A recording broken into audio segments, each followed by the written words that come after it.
Assalamualaikum students. Today our discussion topic is reversible reaction and dynamic equilibrium. In this topic we will discuss about chemical equilibrium, static equilibrium and dynamic equilibrium. आज हम लोगों ने जो topic discuss करने हैं वो है chemical equilibrium, static equilibrium और डायनामिक इक्विलिब्रियम के बारे में, जो कि आपकी बुक पे पेज नंबर 4 पे मौजूद है।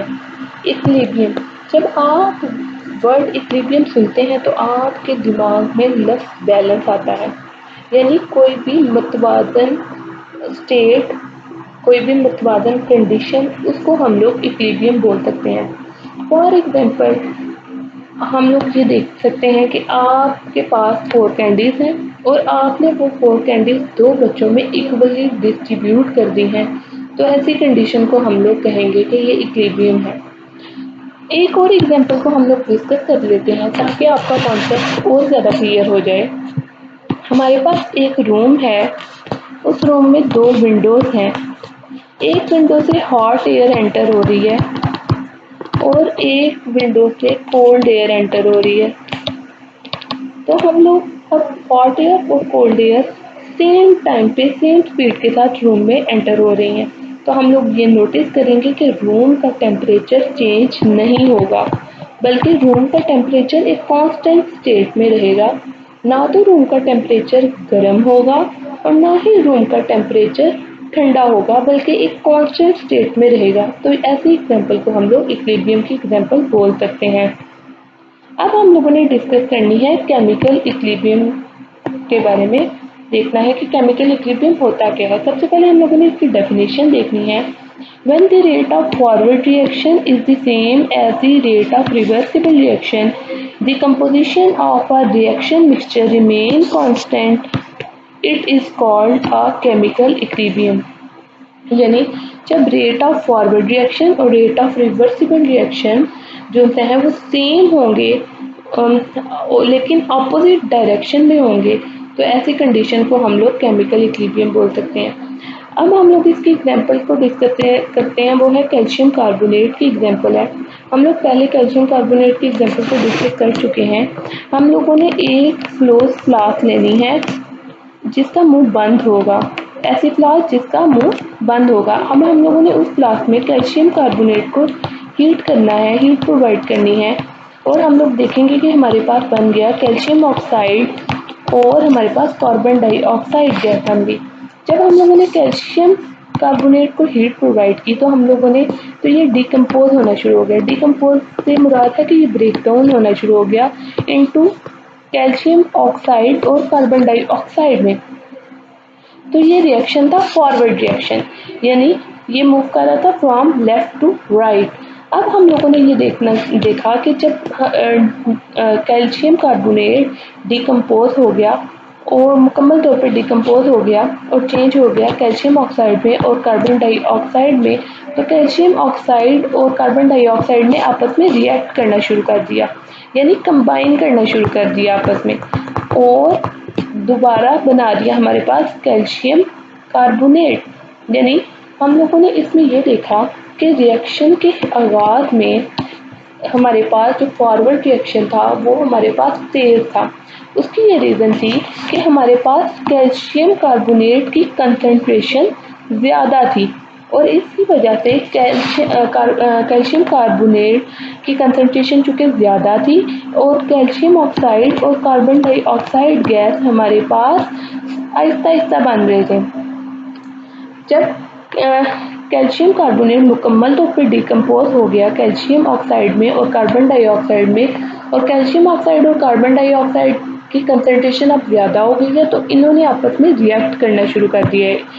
और जब ये आपस में रिएक्ट करना शुरू कर देंगे, कंबाइन करना शुरू कर देंगे, तो रिवर्स रिएक्शन की कंसंट्रेशन जो है वो ज़्यादा हो जाएगी। रिवर्स रिएक्शन का जो रिवर्स रिएक्शन है वो स्पीड अप हो जाएगा, और कुछ वक्त गुजरने के बाद हम लोग ये नोटिस करेंगे कि फॉरवर्ड रिएक्शन और रिवर्स रिएक्शन एक जैसे स्टेट में आ जाएंगे, और जो रिएक्शन की कंपोजिशन है, ठीक है, यानी कैल्शियम कार्बोनेट की और कैल्शियम ऑक्साइड की और कार्बन डाइऑक्साइड की, ये कांस्टेंट स्टेट में आ जाएंगी। तो ऐसी कंडीशन को हम लोग केमिकल इक्विलिब्रियम बोलते हैं। अब केमिकल इक्विलिब्रियम की दो स्टेट हैं, दो हालतें हैं केमिकल इक्विलिब्रियम की। एक होती है स्टैटिक इक्विलिब्रियम और एक होती है डायनामिक इक्विलिब्रियम। अब हम लोग डिस्कस करते हैं स्टैटिक इक्विलिब्रियम को। स्टैटिक इक्विलिब्रियम, स्टैटिक का मतलब होता है साकिन। कोई भी चीज़ रुकी हुई होती है, रेस्ट की कंडीशन में होती है, तो उसे हम लोग कहते हैं कि ये स्टैटिक है। Concern with body at rest, कोई भी बॉडी अगर रेस्ट की कंडीशन में होगी, रुकी हुई होगी, साकिन हालत में होगी, तो हम उसे कहते हैं स्टैटिक। या किसी भी बॉडी के ऊपर लगने वाली तमाम फोर्सेस अगर इक्वल होंगी, बराबर होंगी, तो ऐसी कंडीशन को हम लोग कहते हैं कि ये स्टैटिक इक्विलिब्रियम है। अब हम लोग इसकी डेफिनेशन देख लेते हैं कि when a reaction ceases to proceed it is called static equilibrium. एक रिएक्शन जो कि रुका हुआ होगा और आगे नहीं बढ़ रहा होगा, बल्कि रुका हुआ रिएक्शन होगा, तो ऐसी रिएक्शन को हम लोग बोलते हैं स्टैटिक केमिकल इक्विलिब्रियम। यानी एक रिएक्शन, एक केमिकल रिएक्शन जो रुका हुआ होगा, उस ऐसी कंडीशन को हम लोग बोलते हैं स्टैटिक इक्विलिब्रियम।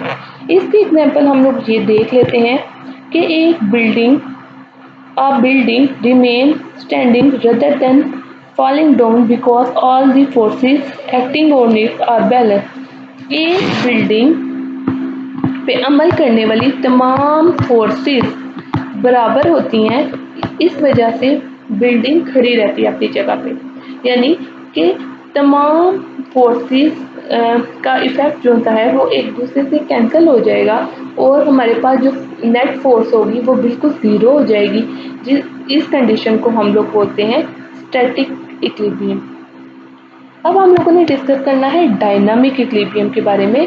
डायनामिक इक्विलिब्रियम जो होता है ऐसा रिएक्शन होता है जो कि चलता रहता है, रुकता नहीं है और चलता ही रहता है। ऐसे रिएक्शन को हम लोग डायनामिक इक्विलिब्रियम बोलते हैं। अब हम लोग इसकी डेफिनेशन देख लेते हैं। A reaction does not stop, ऐसा रिएक्शन जो रुकता नहीं है। Only the rate of forward reaction and rate of reversible reaction become equal to each other but take place in opposite direction. This is called dynamic equilibrium। ये ऐसा reaction होता है जो कि रुकता नहीं है। रेट ऑफ फॉरवर्ड रिएक्शन और रेट ऑफ रिवर्सिबल रिएक्शन एक दूसरे के इक्वल होते हैं लेकिन ऑपोजिट डायरेक्शन में होते हैं, तो ऐसे इक्विलिब्रियम को हम लोग डायनामिक इक्विलिब्रियम बोलते हैं। Rate of forward reaction equal होता है रेट ऑफ रिवर्सिबल रिएक्शन के, तो ऐसे रिएक्शन को हम लोग डायनामिक इक्विलिब्रियम बोलते हैं।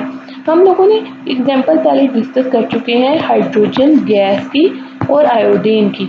हाइड्रोजन गैस और आयोडीन के वेपर्स ने जब आपस में रिएक्ट किया तो हमारे पास बना दिया हाइड्रोजन आयोडाइड। और जब हाइड्रोजन आयोडाइड को हम लोगों ने अगेन हीट किया तो हमारे पास बन गया हाइड्रोजन और आयोडीन के वेपर्स, दोबारा हम लोगों को हासिल हो गए। तो ये रिएक्शन हम लोगों ने देखा कि हाइड्रोजन और आयोडीन ने जब आपस में रिएक्ट किया तो ये फॉरवर्ड रिएक्शन था, यानी रिएक्शन मूव कर रहा था लेफ्ट टू राइट, और हमारे पास बन गया hydrogen iodide.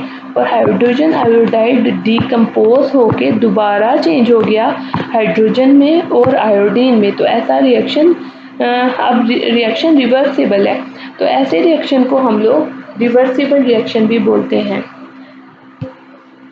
Thanks for watching my video.